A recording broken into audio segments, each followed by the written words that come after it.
Welcome to today's deep dive. It is Sunday, March 8th, 2026, and honestly, it's just the perfect day to step back, take a breath, and look at the massive, sweeping arc of history. We are so glad you're joining us. Yeah, we have a phenomenal topic today. We really do. We are exploring a truly epic 2,000-year historical trajectory, the history of Christianity. And you brought us an incredible stack of material to work with today. It's a huge stack. I mean, we've got Mark Knoll's breakdown of historical turning points. We've got these incredibly detailed missionary timelines and some really comprehensive academic analyses of the early schisms. And what's so striking when you map all of this out, when you really look at the sources, is the sheer scale of the transformation. Right. We're looking at a localized first-century movement from the eastern edge of the Mediterranean that somehow, against all odds, evolved into the most geographically diffuse and demographically diverse religious tradition in human history. It's wild. And our mission today is to figure out exactly how that happened. So just a heads up, we are not going to sit here and read a dry, dusty list of dates and dead emperors to you. No, definitely not. That would take days anyway. Exactly. Instead, we want to extract the decisive moments, the cultural collisions, and those massive internal fractures that forced this faith to evolve. Because if there's one overarching theme to this entire 2,000-year journey we're about to take, it is relentless adaptability. Precisely. History is rarely a straight line. It's shaped by intense debates, political contingencies, and this constant tension between preserving an ancient tradition and translating it into entirely new cultural context. Every single era forced a new adaptation. Okay, let's unpack this. We have to set the scene right at the beginning in first-century Judea. If you look at the earliest followers of Jesus, they didn't think they were starting a new religion at all. Not even a little bit. Right. They were an entirely Jewish sect, operating completely within the framework of Second Temple Judaism. They worshipped at the temple, they followed the customs, and they viewed their movement simply as the fulfillment of the ancient promises made to the Hebrew patriarchs. That is such a crucial starting point. For a long time, the traditional historical framework used this mother-daughter metaphor, treating Christianity as the child born from Judaism. But modern historians have pushed back really hard on that framing. Yeah, the sources are pretty clear on that shift. They prefer a sibling metaphor. Think of the biblical twins Jacob and Esau, growing from the exact same womb of Second Temple Judaism. Early Christianity and what would become Rabbinic Judaism were sister movements that crystallized during the exact same period. They were actively contending with each other for identity. But I have to push back on that a bit, just looking at the practical reality. If they were siblings, why did the relationship become so antagonistic so quickly? I mean, sibling squabble, sure, but this turned into an existential divorce. Well, what's fascinating here is that the friction was initially about boundary lines. Who gets to be part of the family? And that brings us to one of the most significant pivots in world history, the Apostle Paul's Gentile mission. Right, which culminates in the Council of Jerusalem around 48 to 50 CE. Exactly. The early leaders had an explosive debate over a very practical question. If non-Jews want to join this movement, do they have to adopt Jewish ethnic markers? Do the men need to be circumcised? Do they have to follow strict dietary laws? And the council made the radical decision to say no. You don't have to change your ethnicity or your diet to join. They introduced this concept of inclusive holiness. From a sociological standpoint, they removed the highest barriers to entry. They absolutely did. By deciding that the movement could transcend its ethnic origins, they essentially gave it the passport it needed to travel across the entire Greco-Roman world. It was a theological decision with monumental demographic consequences. But to answer your question about the intense antagonism, the true point of no return for these two siblings was the profound trauma of the year 70 CE. The destruction of the temple. Yes. The Romans, under Titus, completely destroyed the Second Temple in Jerusalem. It is almost impossible to overstate the psychological devastation of this event. The absolute center of the Jewish religious, cultural, and political universe was just obliterated. It forced a massive immediate identity crisis. Rabbinic Judaism began to interpret the destruction as a tragic chastisement, pivoting to consolidate around the oral law, the Torah, and rabbinic authority simply because the sacrificial system was gone. Meanwhile, the early Christians interpreted the destruction through their own theological lens, viewing their movement as a new covenant that no longer required a physical temple. And yet it wasn't a clean overnight break. Historians refer to this period as a crisscrossing of muddy tracks. For decades, even centuries in certain regions, you had Jewish Christians who were caught in the middle. Right, they had to make a choice eventually. An agonizing choice. They could either blend into an increasingly Gentile-dominated church that was rapidly losing its Jewish character, or they could try to maintain their place within a Jewish society that no longer recognized them as Orthodox. It was a messy, painful social separation. Which transitions us perfectly into our next era. Let's look at the ante-Nicene period, roughly 100 to 312 CE. This is the era of the underground church. A very dangerous time to be a believer. Incredibly dangerous. During this time, the Roman Empire viewed this movement with deep suspicion. The Romans were highly tolerant of ancient religions generally, but they classified Christianity as a superstitio, a dangerous novel superstition that refused to honor the state gods. Which they viewed as civic treason. Exactly. And that refusal led to severe empire-wide crackdowns, culminating in the Great Persecution under Emperor Diocletian in 303 CE. Property was seized, texts were burned, leaders were executed. But here is the mind-blowing part from the day. Lay it on us. Despite being an illegal, hunted, and heavily penalized group, by the year 300 CE, Christians made up an estimated 10% of the world's population. And the texts had already been translated into 10 different languages. That is just staggering. They didn't have institutional power, they didn't have armies, but their grassroots resilience and their robust social safety nets, like caring for the sick during plagues, supporting widows and orphans, acted as this incredibly potent social magnet. If we connect this to the bigger picture, that astonishing organic growth set the stage for perhaps the most seismic political shift in Western history. Emperor Constantine. Oh, here we go. 312 CE. Yes, he has his famous vision before the Battle of Milvian Bridge. The following year, the Edict of Milan is issued. Almost overnight, the entire posture of the Roman Empire flips. Christianity goes from being a persecuted, illegal underground movement to a legally protected favored religion. And eventually, the state religion by 301 CE. Talk about absolute whiplash. Imagine the psychological toll of that transition. Your grandparents were literally hiding from state authorities in the catacombs, and suddenly your bishops are walking the halls of imperial power, holding civil dignity, acting as ambassadors. It's a complete inversion of the social order. But as we know, when you merge faith with state power, the state always demands something in return. In this case, Constantine needed a unified empire, which meant he needed a unified church. Which brings us to the First Council of Nicaea in 325 CE. Constantine actually convenes this council himself. The church was deeply divided over the Arian controversy. That was the fierce debate over whether Christ was co-eternal with God the Father or a created being, right? Exactly. And Constantine essentially steps in and says, you need to figure this out because your division is destabilizing my empire. Right. And they produced the Nicene Creed to establish an Orthodox consensus. But the real turning point here isn't just the theology, it's the precedent. Oh, absolutely. Nicaea established the norm of imperial intervention in church doctrine. Suddenly, theological disputes weren't just matters of faith, they were matters of state security.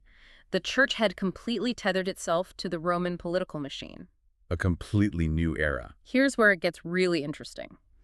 Because forced imperial unity is essentially an oxymoron. It never lasts. The moment you define a rigid orthodoxy backed by state power, you inherently create heresy and rebellion. Right. Let's look at how this forced unity began to fracture, reshaping the globe in the process. We have to talk about the first major permanent schism, which gave rise to Oriental Orthodoxy. This is a chapter of history that often gets completely overlooked in Western narratives. Following the Council of Chalcedon in 451 CE, the church faced another intense, highly technical debate over the nature of Christ. Another council, another massive fight. Always. The council officially declared that Christ had two natures in one person, fully human and fully divine. But a massive portion of the church in Egypt, Syria, and Armenia fundamentally rejected this. They adhered to Miaphysitism, the belief that Christ had one single composite nature. But let's be real, reading the academic sources on this wasn't just a high-minded debate over the translation of Greek theological terms. This was a massive cultural proxy war. Absolutely. The theological debate was just the surface layer. Beneath it, this was driven by profound linguistic divides between Greek, Syriac, and Coptic speakers. And the political resentment. Yes, the churches in Egypt and Syria were exhausted by the political and cultural dominance of the Byzantine Empire in Constantinople. They were using theology to assert their indigenous cultural independence. The result was a permanent break, creating the Coptic, Syriac, Armenian, and Ethiopian Orthodox churches that remain distinct, ancient, and vibrant to this very day. And that was just the opening act for the splintering of Christendom, because the cultural and political resentments that broke off Oriental Orthodoxy were also brewing between the Latin-speaking West in Rome and the Greek-speaking East in Constantinople. That tension finally snaps in the Great Schism of 1054 CE. The famous mutual excommunications, the Pope in Rome and the Patriarch of Constantinople officially kicking each other out of the church. And again, it comes down to a mixture of theology and raw power dynamics. The primary flashpoint was the Filioque Clause. Right, the addition to the creed. Yeah, the West had unilaterally added 3 words and the Son to the Nicene Creed to describe the procession of the Holy Spirit. But the East argued, you can't just change the foundational constitutional document of our faith without a universal council. It was fundamentally a debate about the scope of papal primacy. Mhm. Did the Bishop of Rome have the authority to act as a monarch over the entire church? Constantinople said no, permanently cleaving Christendom into the Roman Catholic Church and the Eastern Orthodox Church. And yet the concept of a unified Western Christendom would eventually face its own total dismantling. Fast forward to 1517 CE, Martin Luther posts his 95 Theses. What begins as a localized protest against the corrupt sale of indulgences rapidly morphs into an ideological earthquake, the Protestant Reformation. And we really need to look at the mechanics of how this theology ripped Europe apart and essentially built the modern world. Take the core principles, the 5 solas. You have sola scriptura, the idea that scripture alone, not papal tradition or church hierarchy, is the ultimate authority. Think about the sociological butterfly effect of that idea.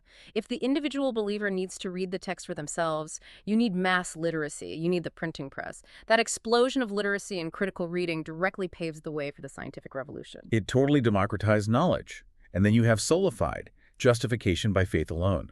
This stripped the institutional church of its monopoly on salvation. It placed the emphasis squarely on the individual's direct relationship with God. Yeah. Sociologists like Max Weber have argued that this specific theological pivot laid the psychological groundwork for the Protestant work ethic, individualism, and the development of modern capitalism.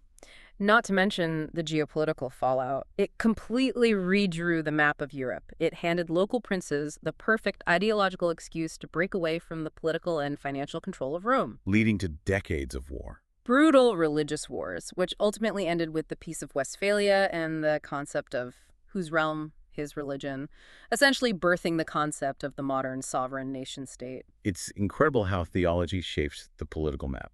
So what does this all mean for us looking back today? You have a religion that, by the 1500s, is deeply fragmented, arguing over the hierarchy of the Trinity, splitting empires in half, and sparking literal wars.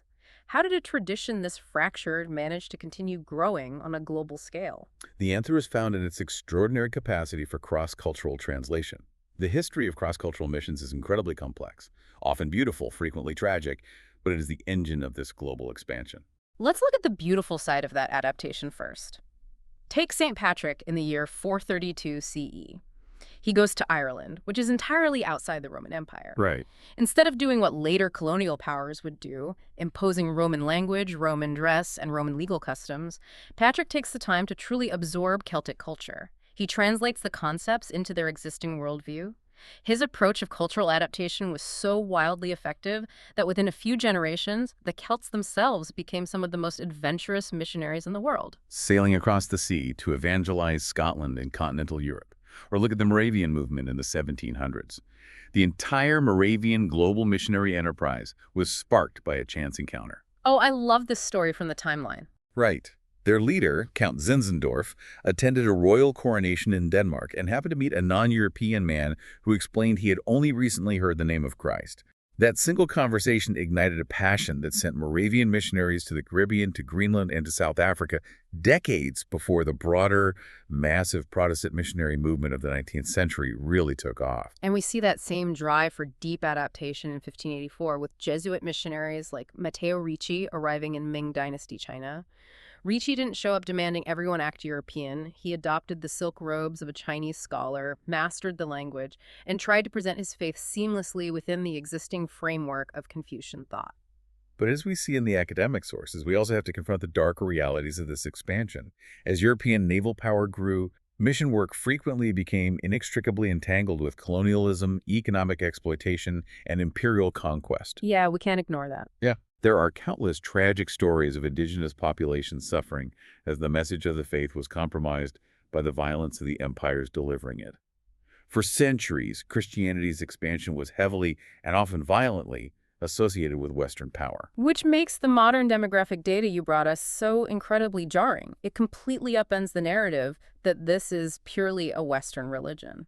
This raises an important question. If the West is no longer the center, where is it? Consider this staggering statistical flip from the data. In the year 1910, roughly 80% of the world's Christians lived in the West, meaning Europe and North America. Today, that number has plummeted to under 33%. That is a massive demographic freefall for the West in just over a century. The new center of gravity is indisputably the global South, specifically Africa. In 2018, Africa officially surpassed Latin America to become the continent with the largest Christian population on Earth, with nearly 600 million adherents. Think about that. In 1910, Africa accounted for less than 2% of the global Christian population. Today, it is the epicenter. And this isn't just a geographic shift, it is a profound theological shift. The future of this faith is no longer being defined by the institutional traditions of Western Europe or the cultural debates of North America. It is being defined by populations in the global South who bring their own cultural lens to the text. Exactly. They tend to prioritize the active reality of the supernatural. They embrace vibrant, charismatic practices, and they hold very strictly to the authority of Scripture over modern secularism. It brings this entire 2,000-year journey full circle in such a fascinating way. We've spent this time exploring how a tiny first-century sect operating under the shadow of the Roman Empire managed to survive the destruction of its cultural center, endure centuries of intense persecution, navigate the corrupting influence of imperial state power, and survive its own massive, bitter internal fractures. It really is a story of survival. And the defining feature of this history isn't rigid uniformity. It is that relentless adaptability. It's the ability to translate its core message into local cultures and languages, whether that's Celtic Ireland, Ming Dynasty China, or the modern global South.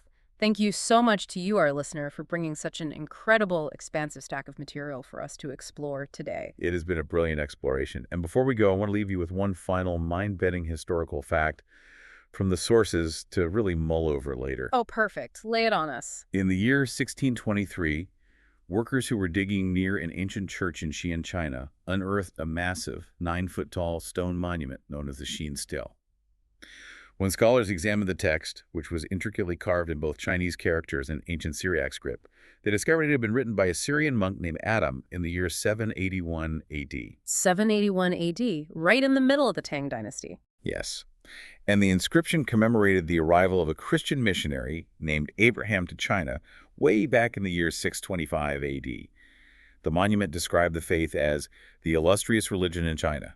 It listed the names of 67 priests and detailed its popularity and legal protection under various Chinese emperors. That just completely shatters the timelines we usually keep in our heads. It does.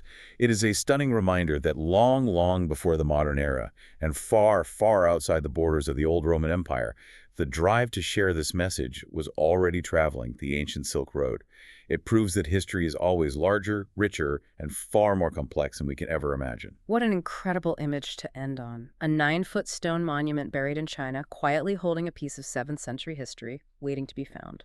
Thank you again for learning with us today. Keep asking great questions, keep challenging what you think you know, and never lose that endless curiosity. We will see you on the next deep dive.